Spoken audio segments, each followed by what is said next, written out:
I know it's been a while since I've actually made a real video on my channel. All the other ones have just been live streams that I post on the channel after the stream was done.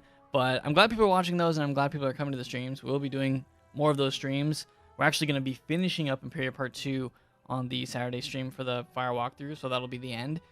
Might do Catacombs afterwards or some other week. We'll just see. But thank you to the people that have been joining those. So this is the first video that I've actually recorded in a little bit. And the reason for that, well, one reason was there hasn't been too much going on that I wanted to cover in Wizard101. I mean, recently we had some discussions that are kind of pertaining to the test run that's going to be coming out soon, so I'm going to talk about that in this video. But otherwise, I've been pretty busy this summer. I'm sure things will pick up in July, though, with the game, and I'll be posting more. So thank you guys for sticking around. Thanks for still subscribing, still watching my other videos and all that stuff. But what I wanted to talk about in this video is a discussion that's been going on. And this isn't just like a recent discussion. This discussion has been happening for a long time because KI is kind of trying to figure out how they want to balance the entire game with stats and how they want player progression to continue past level 130. Because at our current level, people can get crazy stats. People can get 100% resist across the board. My Storm is currently at, if I had my Gulcher on, it'd be 175% damage and 100% critical. So they're looking at putting more ratings onto stats rather than the percentages. So they currently are talking about resist, which I talked about a lot in a previous video, but this is probably going to become a rating. And they are also, this is a new one, they're talking about shadow pip percentage. And basically they want to make this a rating because they don't want the shadow gain to be out of control at higher levels, basically where you rely on shadow pips to hit every time. And I've seen this where players rely on getting a shadow pip because they know it's going to happen at some point. And actually, at this point in the game, with 9% shadow pip bonus, there's a decent chance that you're going to get a shadow pip every turn. And if you don't get it, then you just consider yourself unlucky, and you just kind of, you know, pass until you get it. Which I think they're trying to move away from that in the game, where they want players to use shadow pips, but just not as often. Because, yeah, shadow spells are insanely powerful. I mean, glow bugs is one that they're looking at in terms of just nerfing it. Not only are they going to change the shadow pip percentage, make it a rating, but they also are considering nerfing some of these really good spells. One of them is glow bugs. This is probably the best AoE in the game. I'm not gonna lie. This is the this has got to be the best AoE in the game. It is 1,120 damage to all enemies, and it removes all of the charms that they have. So it's super good. It's only 5 pips. You can literally use this first turn if you get a shadow pip. And honestly, getting a shadow pip first turn isn't that rare. It happens a decent amount of the time, especially with the new Dragoon gear. So they're looking at changing this. I'm not sure how they're going to change it, if they're just going to nerf the damage or what. But, I mean, all these shadow spells, like, all of these do a lot of damage. Like, that's the point, right? We wait for our shadow pip because we're like, oh, do I wait until I get 10 pips to use Storm Owl, which is 1,500? That's a lot of damage. Scion is 1,275 damage, which can be doubled. That's our highest hitting spell in the game. And otherwise, it just, everything else is under 1,000. Because, besides, like, single hits. And this one does the same amount as, you know, King Artorias. Single hit, 8 pip spell. It does the same damage, but it hits everyone. Isn't that just way better? Wouldn't you rather just spend your turns waiting for this shadow pip to cast this for 5 pips rather than waiting for a single hit for 8 pips? I mean, it just makes sense. Stormlord, 7 pips, hits all, but it's only 690. So it's just kind of like, if you look at the spread of the damages, it's worth players' time to wait out the shadow pip. And I can see them changing that because, I mean, it just makes sense. Iron Sultan, 4 pips, 1152. People usually use this as a single hit. That's insane. 4 pips doing this much damage. That's crazy. If we compare it to my other 4 pip spells, we're at like the 400 to 500 range. Kraken's 520 to 580. So for the same pips, besides the shadow.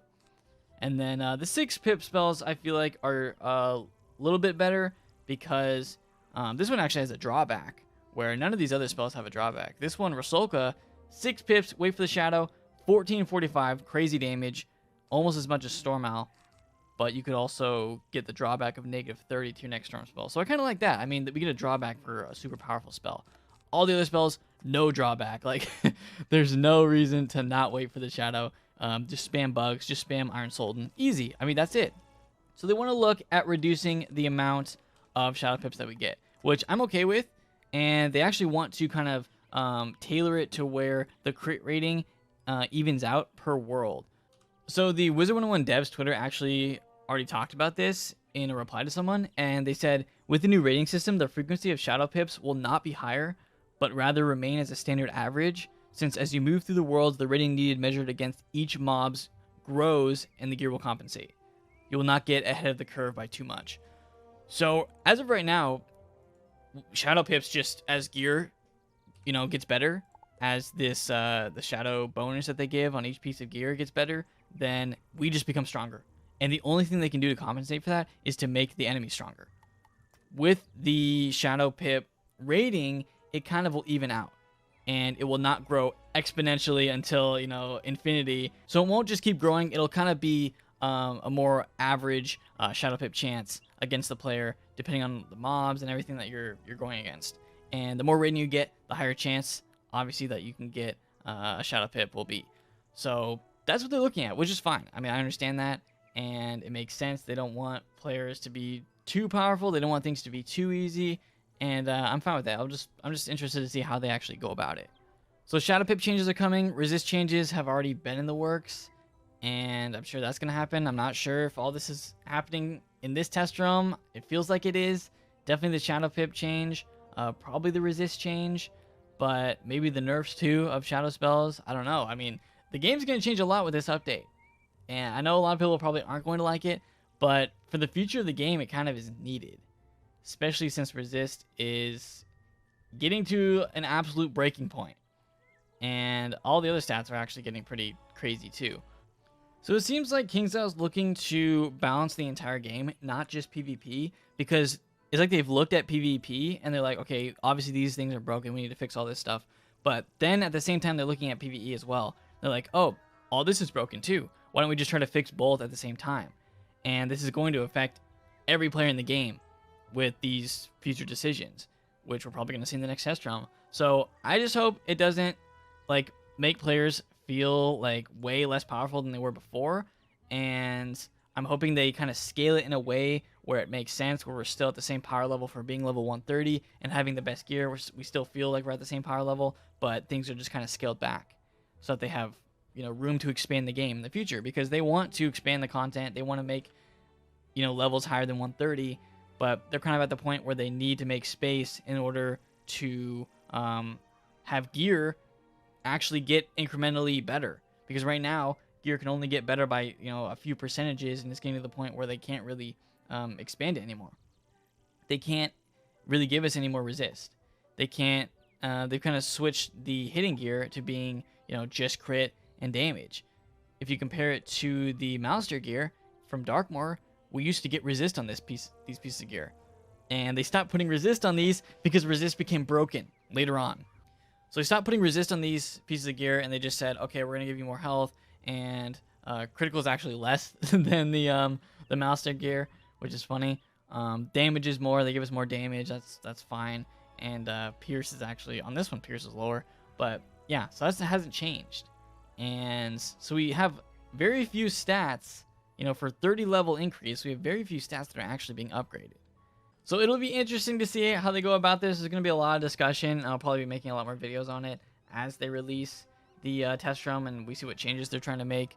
But I'm kind of excited for it because I see this as a necessary change for the game. If we want to continue to see new worlds being added in and level cap increases to level 140, then they're going to have to decide how they want to balance it. And they can't just continue to give us better gear when the gear is already pretty crazy. So we'll see how they nerf players. I mean, they're going to nerf players, but I hope it doesn't feel like that big of a nerf. I remember when players complained a lot about the critical and block system when they changed that. So we'll see how much players complain. I mean, I see it as if they do it correctly, it'll be something that's needed for this game to continue. And I want the game to continue. I know a lot of people want the game to continue, so this is probably a necessary thing. But we will see. And I'm kind of excited to see what changes they make. But look out for Test Room in the next few weeks. If you guys don't know, I have an exclusive teaser for the upcoming Test Room that I will be releasing on Friday of this week. It'll be set as the YouTube premiere, so you can watch it live, and I'll be in the chat, and people will be chatting, so that'll be fun. But that'll be on Friday, so look forward to that. Thursday, tomorrow, is KI Live, so they'll probably also be talking about Test Room and maybe give some more hints on what we're going to see. It'd be interesting if they talk about the balancing changes, but I don't know what they're going to talk about. We'll just have to see. But I'll be watching that. And then on Saturday, we'll be doing the normal fire stream. Actually, this will be the last one in terms of Imperial Part 2 questing, because we are at the end of the game. We will be defeating the Storm Titan on Saturday. So a lot of things coming up. But yeah, then after that, I don't know if Test Room's going to be next week or the week after, but Test Room will probably be coming out in the next few weeks or so. Definitely in July, early July sometime. But that is going to do this video. Just want to kind of look at some of the things that we might see in this upcoming Test Room in terms of the stat changes, and to kind of let you guys know what's happening, because I feel like a lot of people have no idea. But yeah, they're looking at changing some stats, and it's going to affect every player. So it's going to take an adjustment when we do see these. And I'll be talking about it on Test Room, kind of giving my opinions of everything. But yeah, stats need a rework, and it's going to happen. They said it at the beginning of the year that it's going to happen, so this is the time. It's going to be in Summer Test Room, at least a little bit in Summer Test Room. So we will see how it goes. But if you guys made it through this video all the way, please leave a like on it. Definitely subscribe for more content, for Test Room content in the future. Turn on the notifications if you want to see every time that I post a video right away. And other than that, I hope you guys enjoy the rest of your day, and I'll see you guys next time.